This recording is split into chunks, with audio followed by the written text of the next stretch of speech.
എല്ലാവർക്കും നമസ്കാരം. ഇന്നത്തെ എൻ്റെ ടോപ്പിക്ക് ഒത്തിരി പേര് വിഷമിച്ചിരിക്കുന്നവർക്ക് വേണ്ടിയിട്ടുള്ളൊരു വീഡിയോ ആണ്. ആസിഡ് റിഫ്ലക്സ്, GERD കണ്ടീഷൻസ്, അതുപോലെ തന്നെ അതുമൂലം ഉണ്ടാവുന്ന ഹയാറ്റസ് ഹെർണിയ, ഇങ്ങനെയൊക്കെ ഉള്ള പ്രശ്നങ്ങൾ അനുഭവിക്കുന്നവർക്ക് വേണ്ടിയിട്ടുള്ള വീഡിയോ ആണിത്. ഇതെൻ്റെ പേഴ്സണൽ അനുഭവം കൂടിയാണ്. ആസിഡ് റിഫ്ലക്സ് എനിക്ക് 2020 പാൻഡമിക്കിൻ്റെ സമയത്ത് വളരെ കലശലായിട്ട് വരികയും അതിനെ ഞാൻ എങ്ങനെ ഓവർകം ചെയ്തു, അതിൻ്റെ കുറച്ച് ടിപ്സ് കൂടി ഞാൻ ഇതിനകത്ത് ഷെയർ ചെയ്യുന്നതായിരിക്കും. ഞാൻ doctor Akhila Vinod, Yogashram wellness OP centre, naturopathy physician, Calicut, Thrissur and Cochin.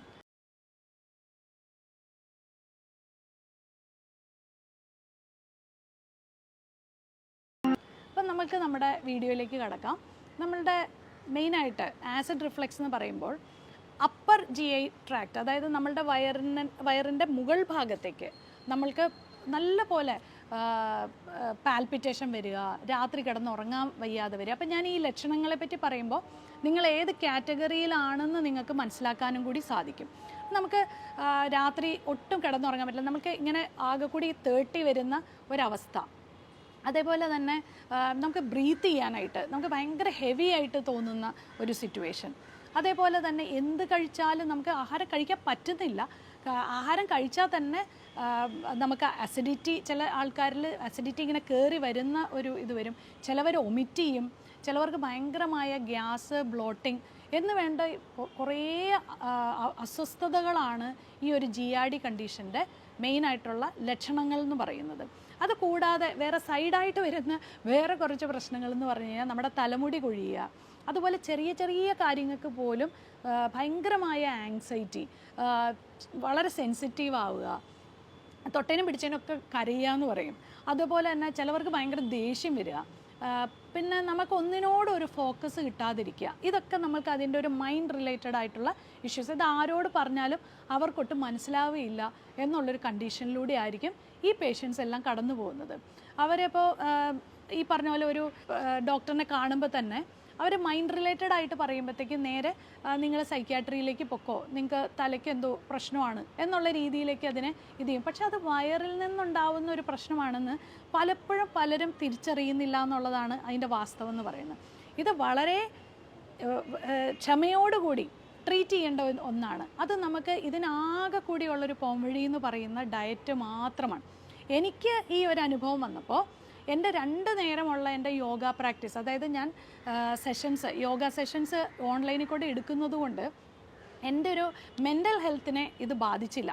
എനിക്ക് യാതൊരു രീതിയിലുള്ള ഒരു ആങ്സൈറ്റിയോ പാനിക് അറ്റാക്സോ വരാതിരുന്നത് എൻ്റെ യോഗ പ്രാക്ടീസ് കൊണ്ടാണെന്നുള്ളതിനകത്ത് എനിക്ക് ഒത്തിരി സന്തോഷമുണ്ട്.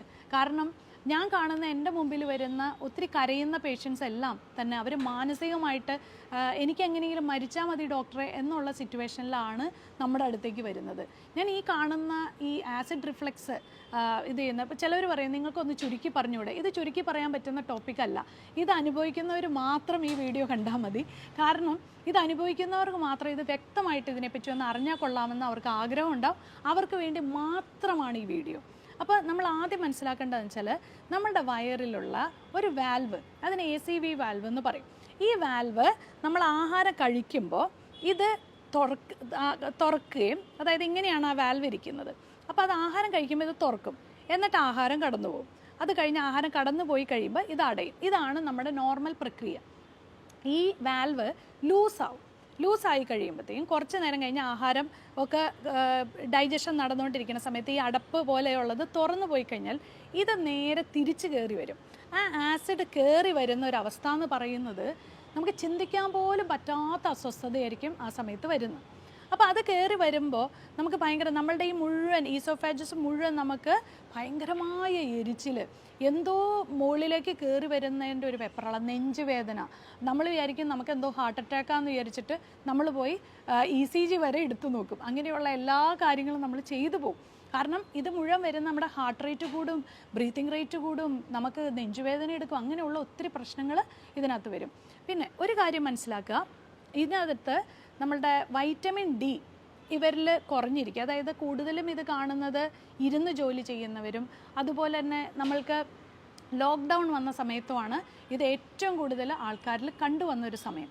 അപ്പോൾ ആ സമയം തൊട്ട് തുടങ്ങിയവരിൽ അവർ വൈറ്റമിൻ ഡി ഒക്കെ ചെക്ക് ചെയ്യാത്തവരുണ്ടെങ്കിൽ വൈറ്റമിൻ ഡി നിങ്ങൾ പെട്ടെന്ന് തന്നെ പോയി ചെക്ക് ചെയ്യുമ്പോൾ അത് ബിലോ 10 ആണെങ്കിൽ എത്രയും പെട്ടെന്ന് അത് 30ലേക്ക് എത്തിക്കാനായിട്ടുള്ള സപ്ലിമെൻറ്റ്സ് നിങ്ങൾ കഴിക്കുക.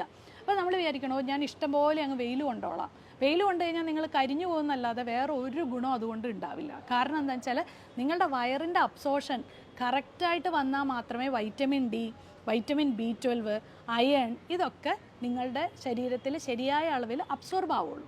അപ്പോൾ അതുകൊണ്ട് എന്താണ് ചെയ്യേണ്ടത്?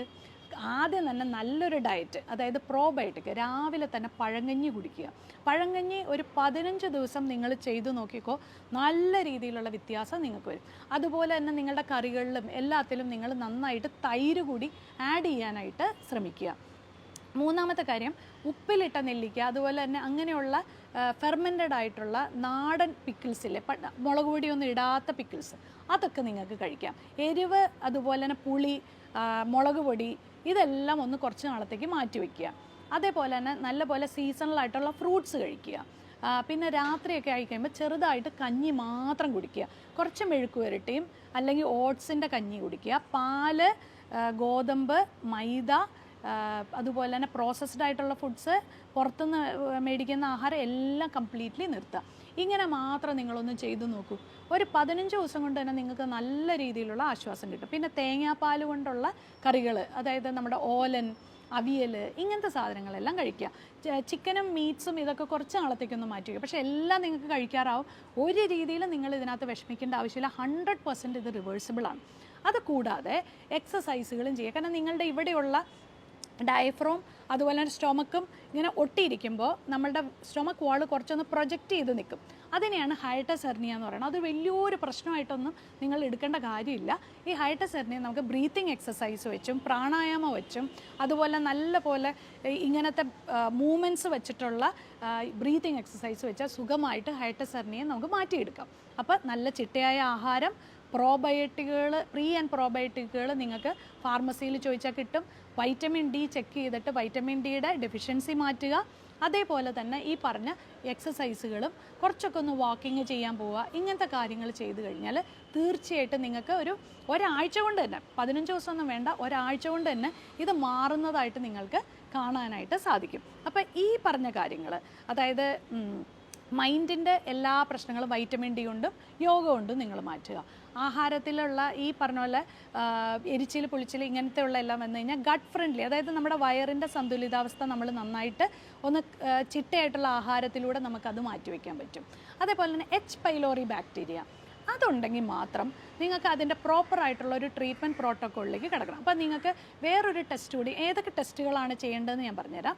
ഒന്ന് വൈറ്റമിൻ ഡി, വൈറ്റമിൻ B12, അതേപോലെ തന്നെ H. പൈലോറി ബാക്ടീരിയയുടെ അളവ് നിങ്ങളുടെ ബ്ലഡിൽ എത്രയുണ്ടെന്നുള്ളത് ഒന്ന് നോക്കുക. H. പൈലോറി ബാക്ടീരിയ പോസിറ്റീവ് ആണെങ്കിൽ ആ ബാക്ടീരിയയുടെ ഗ്രോത്ത് കൊണ്ട് അല്ലെങ്കിൽ അതിൻ്റെ ഭയങ്കര അതിസങ്കരം കൊണ്ട് നിങ്ങൾക്ക് മൈഗ്രെയിൻ ഉണ്ടാവാനുള്ള സാധ്യത, അതായത് ആസിഡിറ്റി ഉണ്ട്, മൈഗ്രെയിൻ ഉണ്ടെങ്കിൽ ഡെഫിനറ്റ്ലി H. പൈലോറി ബാക്ടീരിയയുടെ പ്രസൻസ് ഉണ്ടാവാനുള്ള സാധ്യതയുണ്ട്. അപ്പോൾ H. പൈലോറി ബാക്ടീരിയ ഒന്ന് ചെക്ക് ചെയ്താൽ മതി. അപ്പോൾ നിങ്ങൾക്ക് പോസിറ്റീവ് ആണോ നെഗറ്റീവ് ആണോ എന്ന് അറിയാൻ പറ്റും. എൻഡോസ്കോപ്പിയിലേക്കൊന്നും പോകേണ്ട ആവശ്യം പോലുമില്ല. ബ്ലഡ് ടെസ്റ്റിലൂടെ നിങ്ങൾക്ക് ഇത് അറിയാനും സാധിക്കും. അപ്പോൾ ഇത്രയും കാര്യങ്ങൾ നിങ്ങൾ ടെസ്റ്റ് ചെയ്ത് കഴിഞ്ഞാൽ ഇതൊക്കെ കുറവാണെങ്കിൽ നിങ്ങൾ ഏത് വിഭാഗത്തിൽപ്പെട്ടതാണ്? ഹൈപ്പോ ആസിഡിറ്റി, അതായത് നിങ്ങളുടെ സ്റ്റൊമക്കിൻ്റെ ആസിഡിന് വീര്യമില്ല എന്നുള്ളതാണ് അത് കാണിക്കുന്നത്. അപ്പോൾ വീര്യം കൂട്ടാൻ എന്ത് ചെയ്യണം? ആദ്യം തന്നെ നമ്മൾ ഈ ഡയറ്റൊക്കെ നോക്കിയിട്ട് കുറേ നാൾ കഴിഞ്ഞിട്ട് ആപ്പിൾ സിഡർ വിനെഗർ ഉപയോഗിച്ച് നമുക്ക് സ്റ്റൊമക്ക് ആസിഡ് കൂട്ടാവുന്നതേ ഉള്ളൂ. അപ്പോൾ ഇതെല്ലാം റിവേഴ്സിബിൾ ആണെന്ന് മനസ്സിലാക്കുക. ഞാൻ ഈ പറഞ്ഞ കാര്യങ്ങളെല്ലാം ചെറുതായിട്ടൊന്ന് ചെയ്ത് നോക്കിയിട്ട് കമൻറ്റ് ബോക്സിൽ രേഖപ്പെടുത്തുക. തീർച്ചയായിട്ടും ഇത് 100% റിവേഴ്സിബിൾ ആണ്. ആരും ഇതിനകത്ത് ഡിപ്രസ്ഡ് ആവേണ്ട ആവശ്യമില്ല. ഗട്ട് ബ്രെയിൻ ആക്സിസ്, അതായത് വയറിൻ്റെ പ്രശ്നം വരുമ്പോൾ അത് നമ്മുടെ തലയെ ബാധിക്കുന്നതാണ്. അതിൻ്റെ രീതിയിലുള്ള ആങ്സൈറ്റിയാണ് വരുന്നത്. So treat your gut, that makes you happy. അപ്പോൾ ഗട്ട് ബ്രെയിൻ ആക്സിസ് ക്ലിയർ ആവും. അപ്പോൾ ഈ വീഡിയോ എല്ലാവർക്കും ഇഷ്ടപ്പെട്ടു എന്ന് വിചാരിക്കുന്നു. നിങ്ങളുടെ ഫ്രണ്ട്സും ഫാമിലിയിൽ ആരെങ്കിലും ഇത് അനുഭവിക്കുന്നുണ്ടെങ്കിൽ അവർക്ക് തീർച്ചയായും ഷെയർ ചെയ്തു.